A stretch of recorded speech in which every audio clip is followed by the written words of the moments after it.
Welcome to Private Club Radio, the industry's first and only program dedicated to education, news, events, trends and announcements. Broadcasting from Tampa, Florida, ladies and gentlemen, here is your host, Gabriel Aloisi. I hope your day and your week is off to a great start, and I hope it gets even better. The momentum builds after you listen to this episode of Private Club Radio.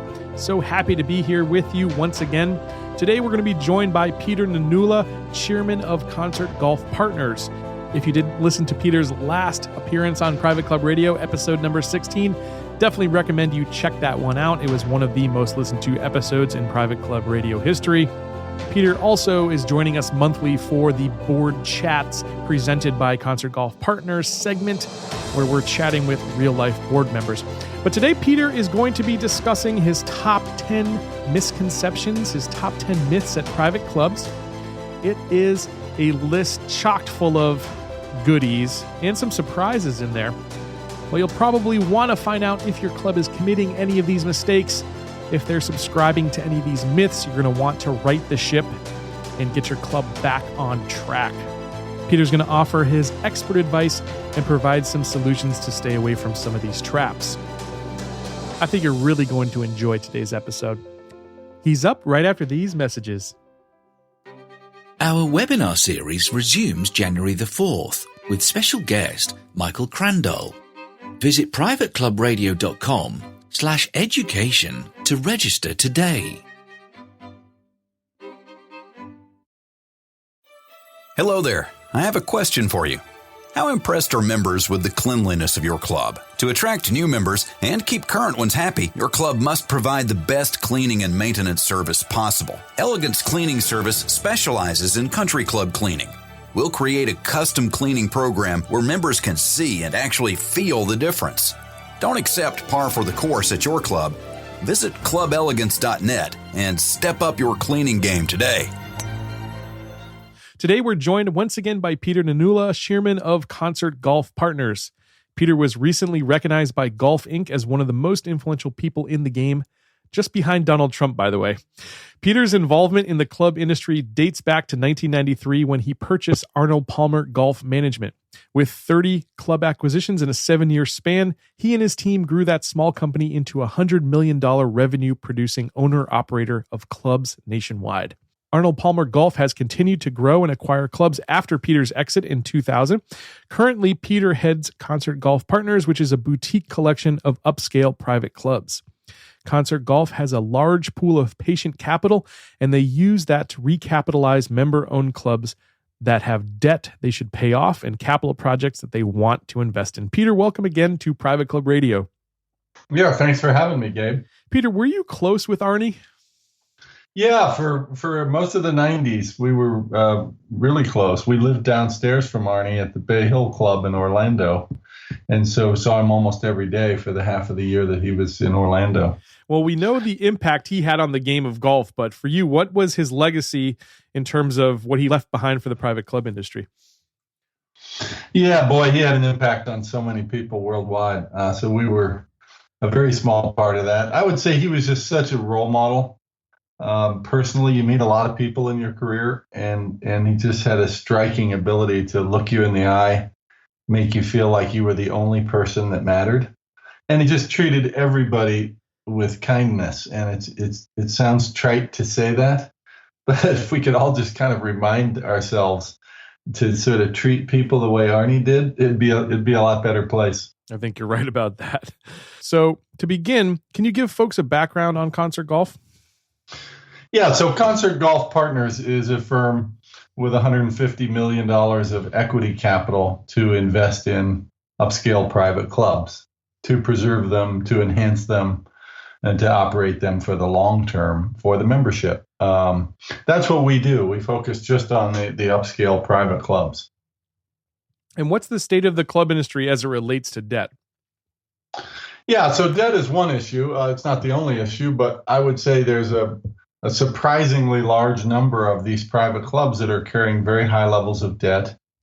And I think the reason why this happens is somebody told me a long time ago in business, banks want to lend you money you shouldn't necessarily take everything they will give you.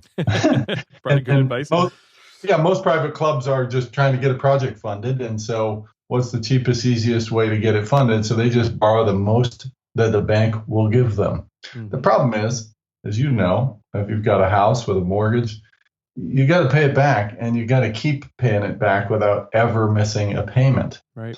And the problem with clubs is, you have good weather years and bad weather years. You have a recession like 2008.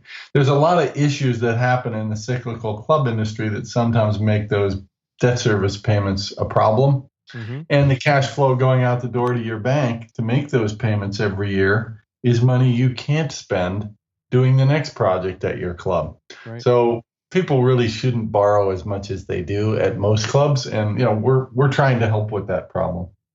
I was talking to a friend of mine who's in the debt and loan industry, and he was saying that back in 2007, a lot of commercial loans were issued, and I guess here next year in 2017, there's going to be some big balloon payments that are coming due. Is that also happening in the private club industry, out of curiosity? Yeah, big time. So yeah, a lot of loans were made to country clubs by a few national golf lenders. Textron Financial, if you'll remember them, was one of them. Something like $2 billion of golf club mortgages. Well, those national golf lenders left the industry. They no longer make loans. And they generally would make 5 or 10-year loans. Right. So when that loan is up, you got to pay the whole thing back. Well, most clubs don't have 6 or 8 million laying around to pay back their bank, so they try to refinance. Mm-hmm. Well, who are you going to refinance it with if there are no lenders making loans to country clubs? Right. So it's really a problem. I mean, borrowing $1 million or $2 or $3 million is generally not a problem for most clubs, mm-hmm. but the ones who borrow, the metric we use is 50% of their revenues or more. So if you've got a club with revenues of $6 million, borrowing more than $3 million starts to get you into an uncomfortable zone a few years out. Yeah. How do you see that all shaking out? I think more and more will end up paying down or paying off their debt. Wealthy members will step up and write checks. Mm-hmm. People like us will contribute equity capital so the clubs can be debt free. Yep. And I think in the future, they'll be more disciplined by these boards about, not just passing the baton a year later when you roll off the board and hope they can deal with the $6 million loan you just took out, but thinking about a strategic plan. You have a lot of guests on your show who talk about the need for a good long-range strategic plan. This is the core part of it, right? How are we capitalized, and is it sustainable? Right, exactly. The government's been doing that a little bit themselves, right? They're always putting off these policies from year to year, and it's scary. And then at some point, the crap is going to hit the fan, right? Exactly. Well, Peter, I know you've put together a list of the top 10 private club misconceptions. Let's dive right into your first misconception, and that's exclusivity. Can you tell folks about your thoughts on that subject of exclusivity? Yeah, I mean, the idea here, Gabe, was, I sit in a lot of private club boardrooms every year, and mostly it's a lot of really smart, really accomplished business people from their local community that are contributing, lots of great experience to the board of this little co-op, if you will, this member-owned club organization that everyone volunteers their time to try to help direct. But because those board members are typically not, industry experts in the club industry, like a lot of the guests on your show are, there are a lot of misconceptions and just sort of myths. And I hear them all the time. And so, one of them is the first one you mentioned. Most clubs that we meet with say we want to keep our initiation fee super high. We want to have a very narrow process for sponsoring and accepting new members into the club. We post the photos, names, and biographies of a potential new member in the lobby for 3 to 6 months. We want input from 100 members on whether that person should be admitted. And then somebody will tell me a story about how new membership growth hasn't been quite what they hoped this year. Right. And we say, well, what business do you know basically repels new prospective customers or members like a private club does. Right. Right. You got to, as you know, because you do a lot of private club marketing work at the cutting edge, you got to welcome people. You've got to tour them. You've got to make them feel like this is a lifestyle they should be interested in, and you got to roll out the welcome mat, not close the gates up. And That's so right. the tendency toward extreme exclusivity and extremely high initiation fee on the door, which implies prestige, I think that's kind of an old school notion. Yeah, I think it's definitely changing. But what about, let's talk about the flip side of that. What do you say to clubs who think lowering or even removing initiation fees is going to fix their membership problem? Exactly. That's the opposite side of the coin. And so I would say most clubs we meet with and most clubs we get involved with have engaged in some form of deal a minute or creating a new membership category or set of privilege or price for almost every new prospective member that walks through the door. And one club we're in the middle of recapitalizing now has 42 different membership categories. Oh my goodness. 42.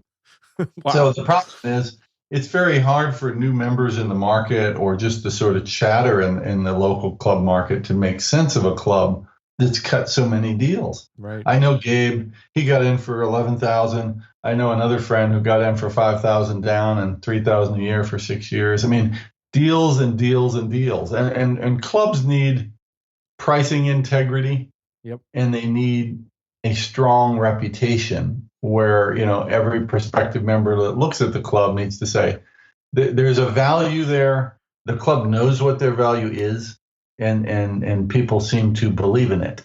When you engage in this sort of deal a minute, nothing down, spend a bunch of months here for nothing down and just pay dues, you're sort of trashing the image and the reputation of your club. And you're alienating all those members that actually did put some money down.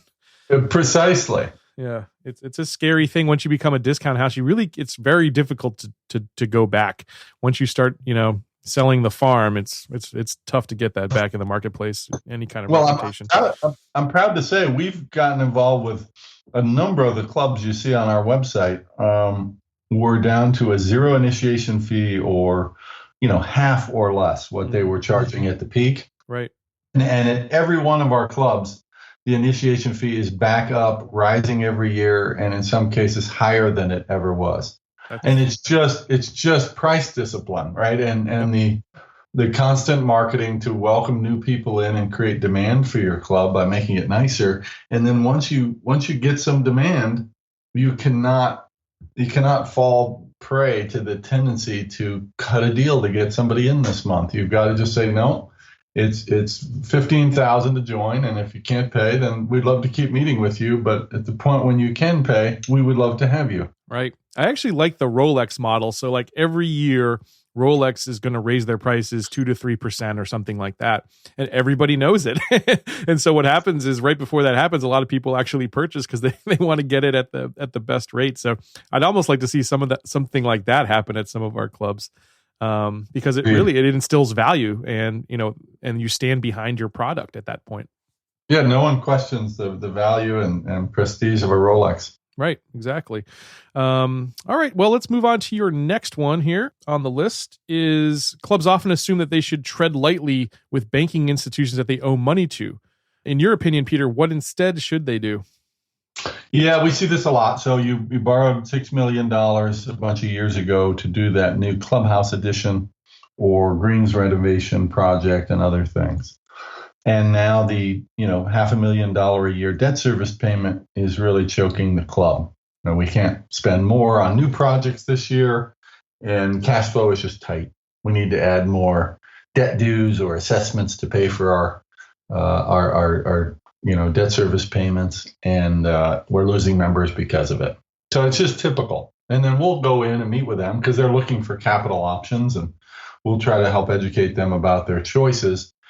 And I'll say to them, well, you really should talk to your bank about some of the trends with your membership attrition and the trends with your cash flow, because the bank is in worse shape here than they think. They think they have a loan to a beautiful club with a lot of rich people in it, so they're going to be fine. Well, if you don't speak to them openly and honestly about the financial status of your club and your membership dynamics, your bank will just assume the place is doing great. Mm-hmm. But if you go in and show them your numbers, show them your membership trends, and tell them the realities, oftentimes you can either restructure your loan with them or figure out a way to get equity from people like us to pay them off on some better terms, that sort of thing. Just being more honest and upfront with the bank than doing what most clubs we see do, which is hide and have fear of telling their banks the truth. Mm-hmm. Yep, I like that. Now, the next one, and I've seen this played out in the market a lot, but many clubs think they're competitive with other clubs in their geographical area or their market because they have similar dues and fee structures. Why is that a dangerous assumption, Peter? Yeah, no, this plays out everywhere we go. Our Blue Hill Club in Boston ran right into this. They used to be $11,000 a year for a full golf membership in dues.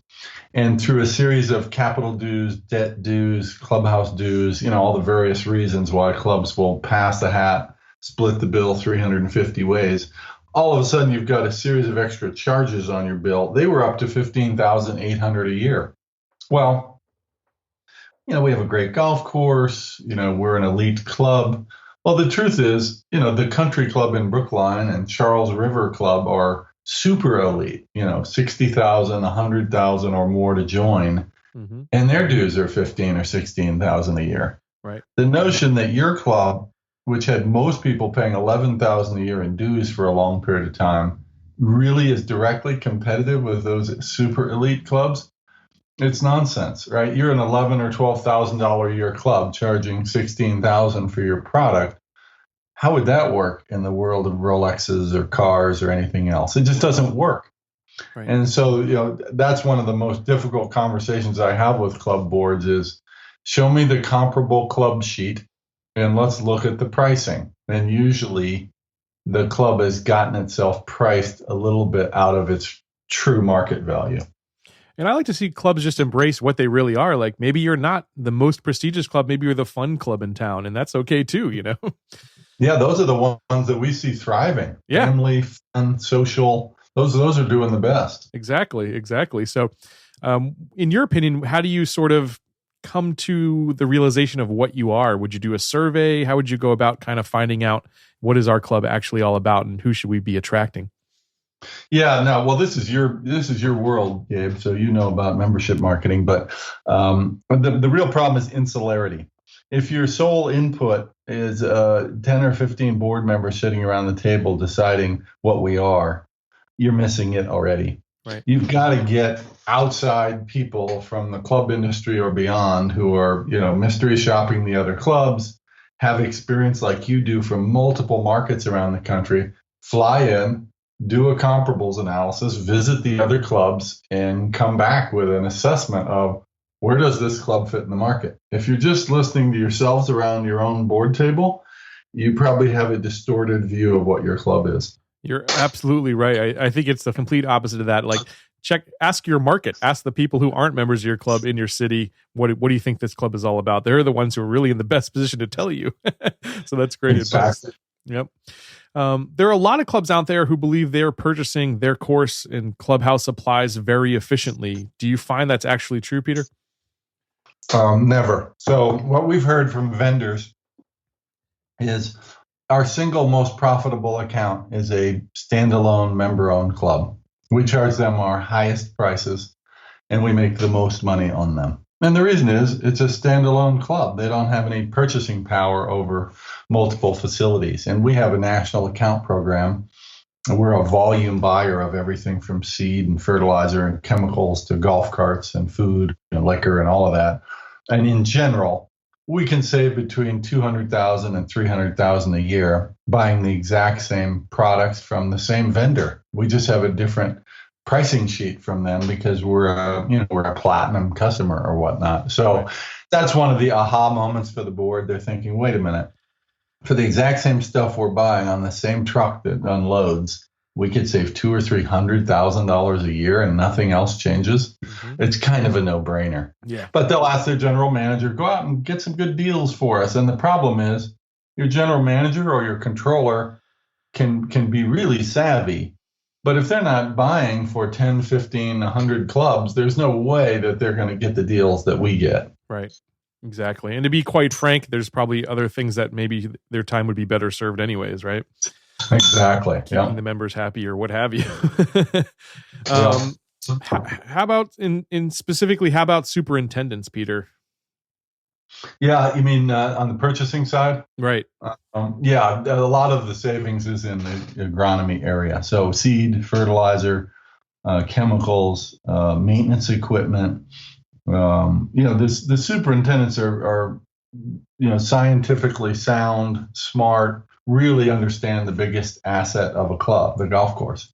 But their ability to purchase sitting out in the maintenance yard is just whatever they can get a vendor to, sell it to them for. Whereas when we say we're going to buy all of our seed from you across, $100 million a year of golf club activity, that vendor takes out his pricing sheet and gives us a radically different deal than even a really prestigious club with a top-notch superintendent could hope to get.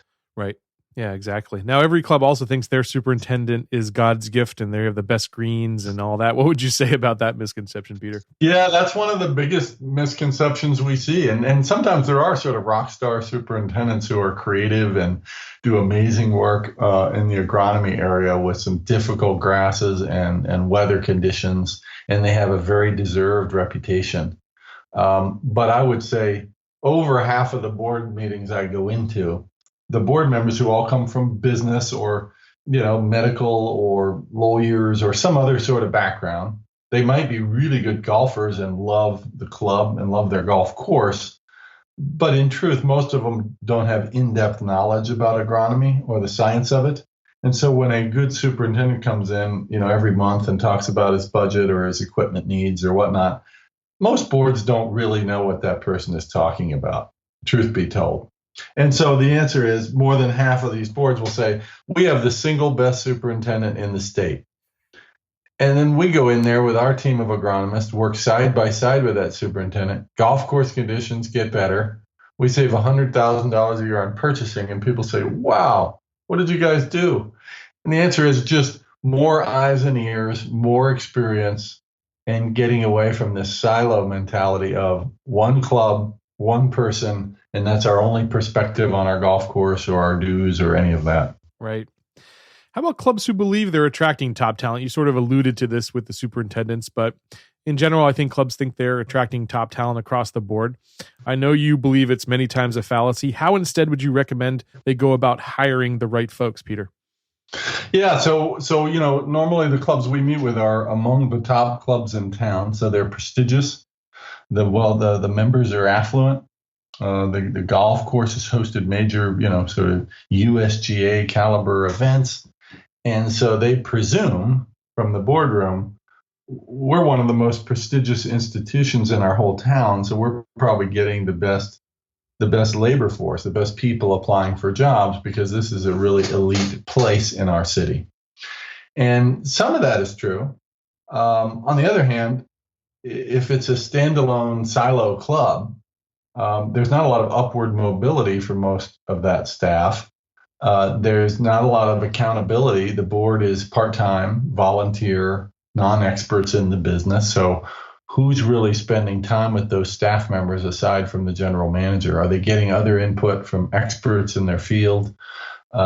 It's in many cases viewed as kind of a dead end, and they cannot attract the same caliber of hospitality professionals that a group like ours that's sort of multi-club in size, always growing. For superstars, they can move up, become a regional manager of X, or they can go oversee the agronomy with similar grasses over 2 or 3 clubs. There's a sort of upward arc to people's career path with a group like us versus a standalone club who keeps trying to sell the exclusivity and prestige of their location, but the staff sees it as a little bit of a dead end.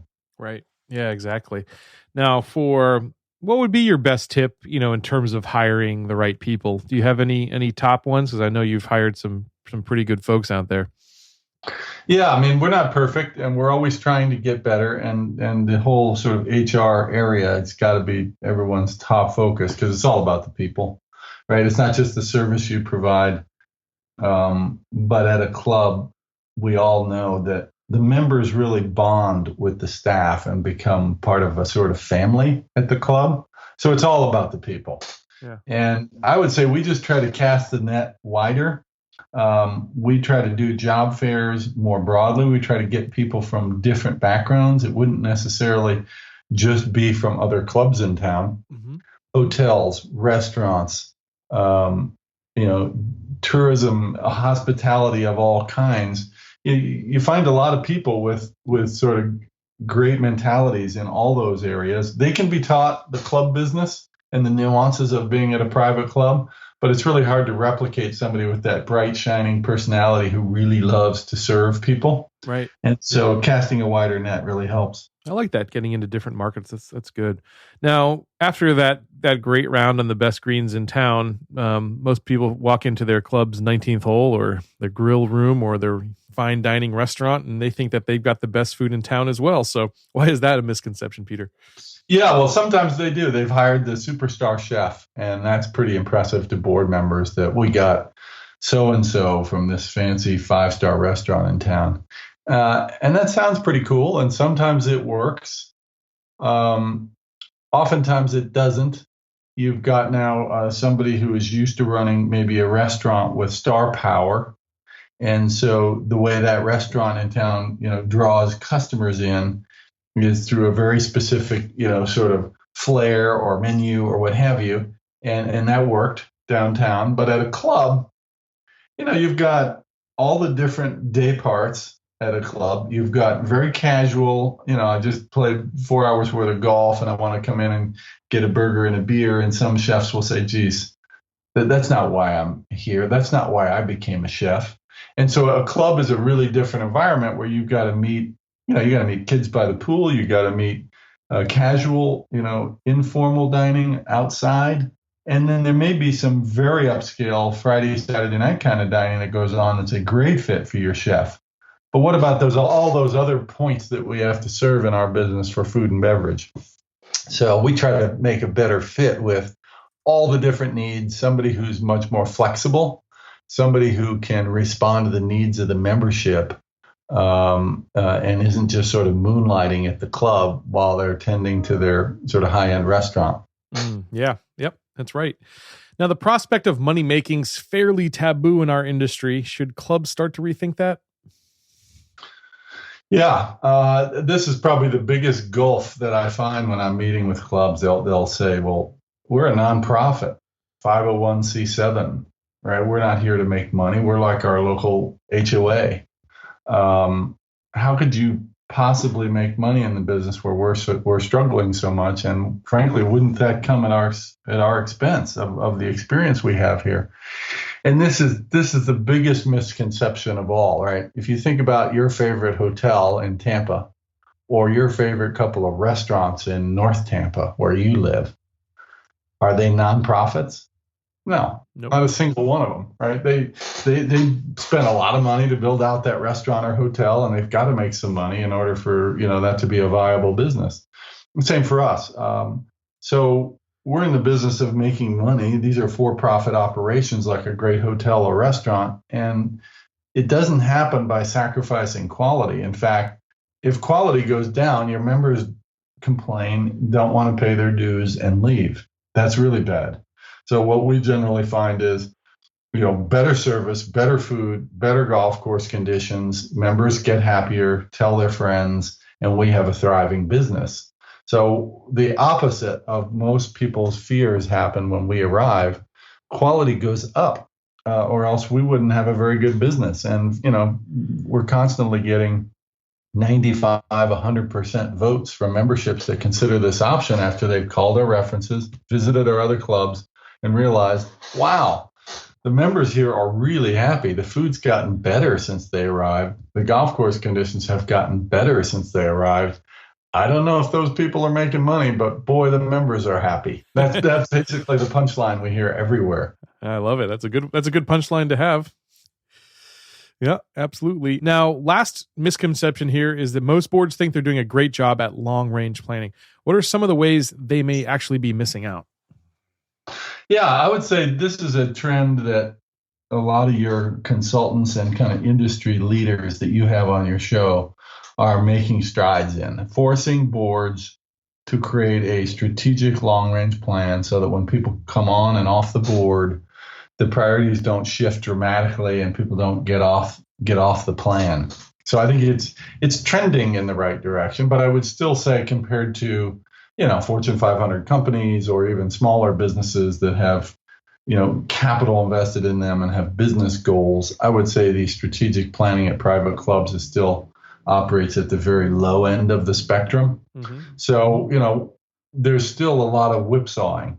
The new board president is a 2-handicapper. So we are now going to spend huge amounts of money redoing greens and bunkers because that particular person and a couple people on the greens committee like this form of golf course architecture and don't like that form of golf course architecture. Mm-hmm. Well, wait a minute.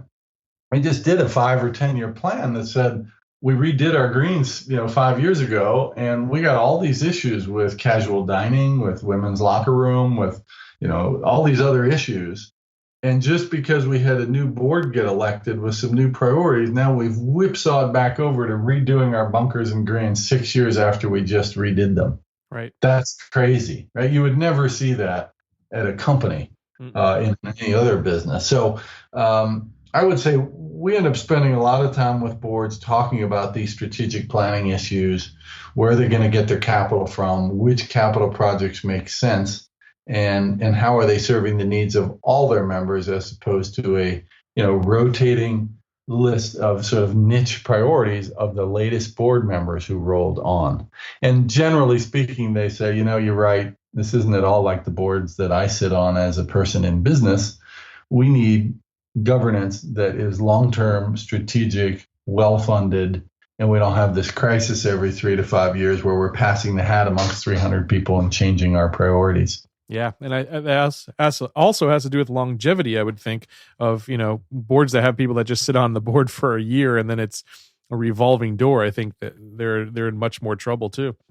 Exactly. No, sometimes some of the best board members are really sharp and can have really engaging conversations with you and me who've been in this industry a long time. And they've been on the board for, a couple of years now, and they've really come up the learning curve fast. They've read outside materials, et cetera. Oh, well, I'm rolling off in November. Oops, what happened to the institutional memory of this club? Right. The probably most valuable player on that board is about to leave. And all that knowledge just went out the door and a brand new person is starting up. That's one of general managers' biggest frustrations that I hear. Yeah, I can imagine. Well, Peter, how do folks find out more about Concert Golf or get in touch with you and your partners there? Yeah, the best way is just go to our website, concertgolfpartners.com. I'm reachable by phone and email and all of that. And, we routinely are just doing, sort of free strategy consulting over the phone with a lot of these clubs just to inquire about their issues and seeing how we can help. What we can do is we can inject capital into their club and put it on a solid long-term footing. But if they're not interested in that, or we're not interested in that particular club, we try as hard as we can to direct them to, frankly, some of the people on your show who are real niche experts in their fields.